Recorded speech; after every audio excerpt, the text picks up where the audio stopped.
The room is small. No flags. No cameras allowed inside. 10 men sit around a curved table, each with a translator earpiece and a folder stamped with a seal, none of them designed alone. Outside, a screen blinks green. A wrist. A scan. A door that opens without a key, without a card, without a name spoken out loud. Nobody in that room today would call themselves a king. But watch closely. Because somewhere between the trade agreement signed last spring and the biometric gate that just let a stranger through without a word, something ancient is stirring again. Something that was described in detail almost 2,600 years ago by a man who never saw an airport, a satellite, or a server farm, and described it so precisely that what's happening right now reads less like prophecy and more like a photograph developing in real time. You felt it too. That sense that the news doesn't add up anymore. That too many separate crises are somehow arriving at the same door. Stay with me. Because by the end of this, you won't just understand what's happening in the world. You'll understand what it's becoming. There was a night, centuries before any of this, when a king in Babylon couldn't sleep. He'd had a dream he couldn't shake. A statue, towering, made of different materials stacked one on top of the other. Gold at the head, silver at the chest, bronze at the middle, iron for the legs, and then, at the very bottom, something strange. Feet made of iron mixed with clay, strong and brittle at the same time, fused but never truly joined. A prophet named Daniel stood before that king and told him what it meant. The kingdoms would rise, one after another, each one swallowing the last, each one certain it would stand forever. Babylon fell, then Persia, then Greece, then Rome, stretching so wide it seemed the world itself had run out of room to conquer. But Rome didn't end the way the others did. It didn't get replaced by a fifth empire. It fractured. It scattered into pieces. Kingdoms, nations, borders. The iron never disappeared. It just multiplied. Divided. And Daniel said something about that final stage that should stop you cold if you've been paying attention to a single headline this year. He said the feet would be partly strong, partly fragile. Kingdoms that try to bind themselves together through alliance, through treaty, through marriage of policy rather than blood, and that they would not hold. Iron does not mix with clay. Not really. Not permanently. And then, a few hundred years later, a man on a prison island named Patmos saw something that finished the picture Daniel had started. Not a statue this time. A beast rising out of the sea with 10 horns. 10 kings, the text says, who for 1 hour receive authority alongside a single ruler, no nation elected, and every nation somehow obeys. 10, not 9, not 12. 10. Hold that number. We're going to come back to it, and when we do, it's going to feel less like scripture and more like a headline you already read this year. Because right now, today, the world is being rebuilt into regions, not conquered by armies, rebuilt by agreement. Trade blocs that used to compete are folding into single digital economic frameworks. Currencies sinking, tariffs dissolving, a handful of regional authorities now setting policy for what used to be dozens of separate sovereign decisions. Earlier this year, a new emergency governance platform went live, quietly, almost administratively. Built to centralize executive authority the moment a crisis crosses a certain threshold. Food shortage, energy shortage, cyber attack, pandemic. The platform doesn't wait for parliaments. It activates. And once activated, power doesn't automatically flow back down when the crisis passes. You were told this was about efficiency, about resilience, about never being caught unprepared again. Nobody stood at a podium and called it a throne. Nobody ever does. And this is where the man enters the picture. Because every empire like this needs a face, and this one already has one. He didn't rise through elections. He rose through rooms like the one we opened with. Quiet, curved table rooms where treaties get written before the public even knows there was a conflict to resolve. Earlier this year, he stood between two sides that had been trying to kill each other for a generation. And in a matter of weeks, he had them signing a security pact that career diplomats had failed to produce in decades. The cameras loved him instantly. Calm voice, measured hands, never raises his tone, never loses his composure, always seems to be the only adult in a room full of children throwing chairs. His platform isn't built on conquest. It's built on solutions, global food distribution, energy-sharing infrastructure, a promise that no nation will starve or freeze while resources sit unused somewhere else. As long as everyone agrees to coordinate. As long as everyone agrees to report. As long as everyone agrees to be seen. There's a verse that describes a coming ruler this way. Not a tyrant who terrifies people into submission, but one who comes in through flattery, through peace, through solving problems no one else could solve. Daniel wrote that he would come in a time of security, not war. Security.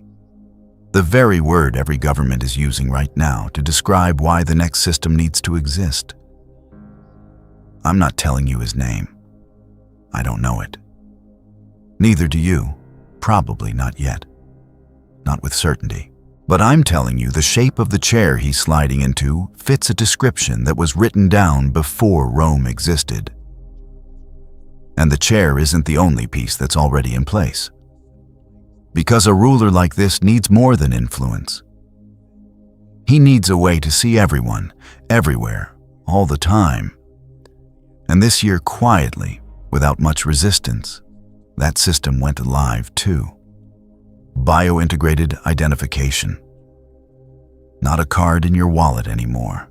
Something read from your body, a vein, a retina, a chip beneath the skin in the places where it's already been made mandatory for certain transactions. It started as convenience. No more forgotten passwords. No more lost documents. Just you, verified instantly, everywhere you go.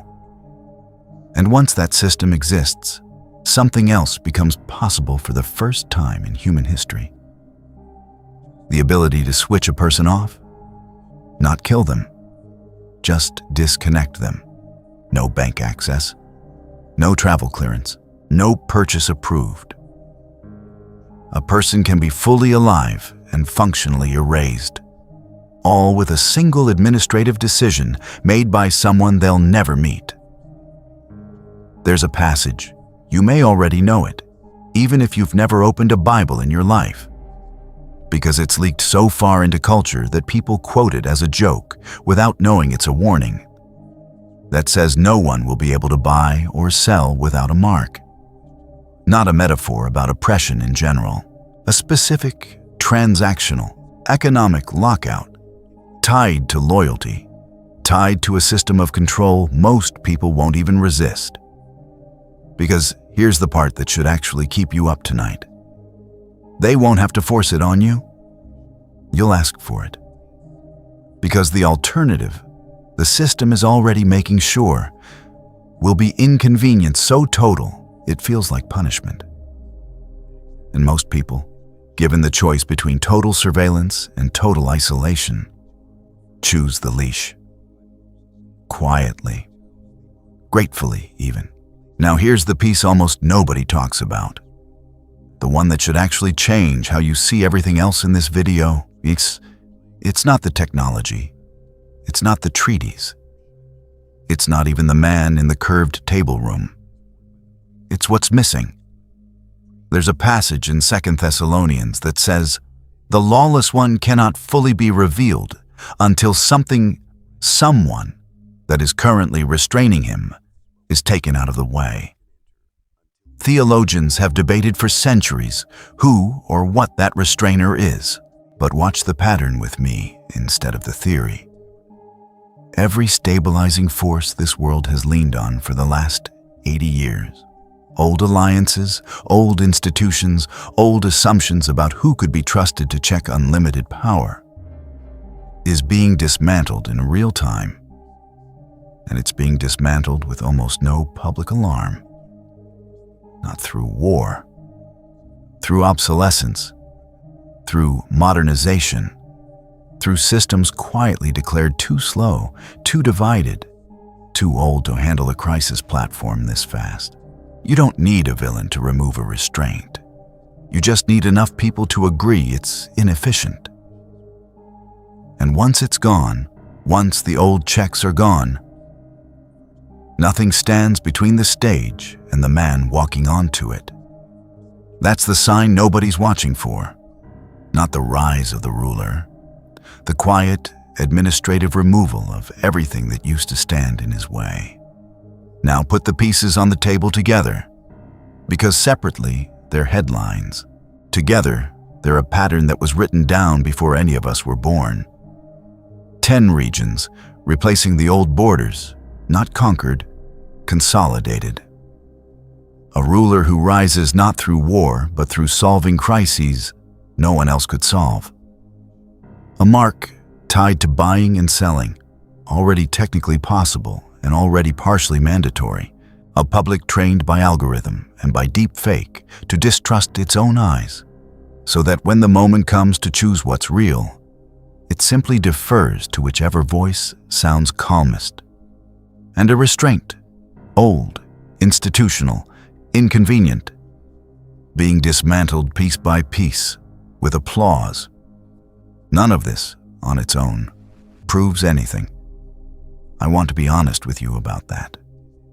Empires have risen and fallen before, and every generation has found a shape in the clouds that matched its fears.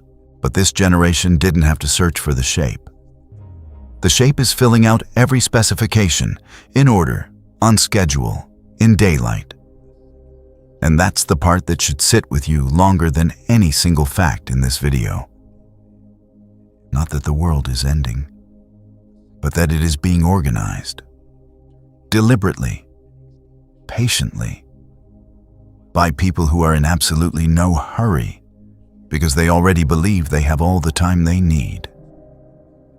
You don't, not because the sky is about to fall, but because the years when this all still felt theoretical are the years being spent right now while you watch. There's an old image, a field at night, and a man standing in it who's been told the harvest is close, closer than it looks from where he's standing. And the only real mistake he could make is assuming he still has all the time in the world to get ready.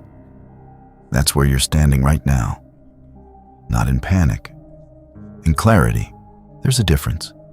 And the difference matters more than anything else I've said tonight. Fear makes people freeze. Clarity makes people stand up straight, get their house in order, and stop pretending the 10 kings are just a metaphor for something that'll happen to someone else. Someday, far away. It won't be someone else. It's already someone's now. The dream that kept a king awake in Babylon ends the same way every time it's told. Not with the statue standing forever, but with something breaking it apart. Something not made by human hands, striking it at the feet, right where the iron meets the clay, right where the alliance was always weakest, right where it was always going to fail. Everything you build without that foundation eventually meets its own feet of clay. If this reached something in you tonight, don't let it end here.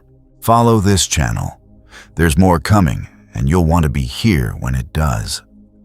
Share this with 5 people who need to hear it as clearly as you just did. Leave a comment, an honest one. What part of this landed? What part you're still wrestling with? And tell me what you want unpacked next, because the next chapter of this is already being written, whether we watch for it or not.